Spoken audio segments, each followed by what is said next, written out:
Lyca நிறுவனம் தொடர்ந்த வழக்கில் விஷால் பதிலளிக்க தற்போது உத்தரவானது பிறப்பிக்கப்பட்டிருக்கிறது. இது குறித்த அண்மை செய்தியை பார்க்கிறோம்.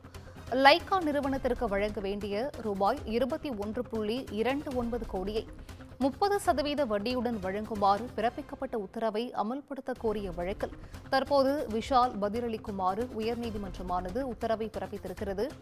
ஒப்பந்தத்தை மீறி படங்களை வெளியிட்டதால் பணத்தை திருப்பித் தர உத்தரவிடக் கோரி விஷாலுக்கு எதிராக லைகா நிறுவனம் வழக்கு தொடர்ந்திருந்த நிலையில் இந்த வழக்கில் விஷால் தற்போது பதிலளிக்குமாறு உயர்நீதிமன்றமானது உத்தரவு பிறப்பித்திருக்கிறது. லைகா நிறுவனத்திற்கு வழங்க வேண்டிய ரூபாய் 21.29 கோடியை 30% வட்டியுடன் வழங்குமாறு பிறப்பிக்கப்பட்ட உத்தரவை அமல்படுத்த கோரிய வழக்கில் விஷால் பதிலளிக்க உயர்நீதிமன்றம் தற்போது உத்தரவை பிறப்பித்திருக்கிறது. இது குறித்தான அண்மை செய்தி. லைகா நிறுவனம் தொடர்ந்த இந்த வழக்கில் நடிகர் விஷால் பதிலளிக்க வேண்டும் என சென்னை உயர்நீதிமன்றமானது உத்தரவை பிறப்பித்திருக்கிறது. செய்தியாளர் சக்திவேல் மீண்டும் இணைப்பில் இருக்கிறார். சக்திவேல், இது குறித்தான விவரங்கள். நிச்சயமாக. வணக்கம் சிந்து. 21 கோடியே 29 லட்சம் ரூபாயை 30% வட்டியுடன் வழங்குமாறு பிறப்பிக்கப்பட்ட உத்தரவை அமலாக்க கோரி லைகா நிறுவனம் தாக்கல் செய்த மனு குறித்து நடிகர் விஷால் பதிலளிக்க சென்னை உயர்நீதிமன்றம் உத்தரவிட்டுள்ளது.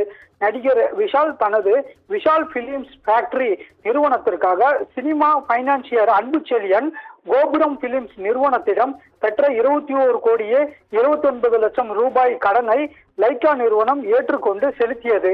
அந்த தொகை முழுவதும் திருப்பி செலுத்தும் வரை விஷால் பட நிறுவனத்தின் அனைத்து படங்களின் உரிமைகளும் லைகா நிறுவனத்திற்கு வழங்க வேண்டும் என ஒப்பந்தம் மேற்கொள்ளப்பட்டிருந்தது.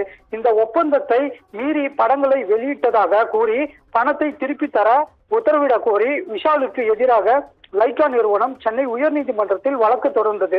இந்த வழக்கை விசாரித்த சென்னை உயர்நீதிமன்றம் லைகா நிறுவனத்திற்கு வழங்க வேண்டிய 21 கோடியே 29 லட்சம் ரூபாயை 30% வட்டியுடன் வழங்க விஷாலுக்கு உத்தரவிட்டது. இந்த நிலையில் இந்த உத்தரவை அமல்படுத்த கோரி லைகா நிறுவனம் சார்பில் சென்னை உயர்நீதிமன்றத்தில் மனு தாக்கல் செய்யப்பட்டுள்ளது. இந்த வழக்கு நீதிபதி செந்தில்குமார் முன்பு விசாரணைக்கு வந்தது.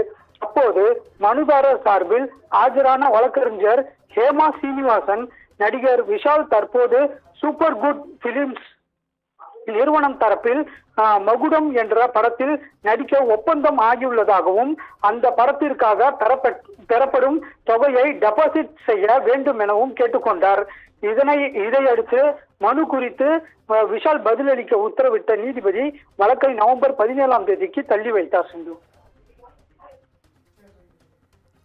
விவரங்களை வழங்கியமைக்கு நன்றி சக்திவேல்.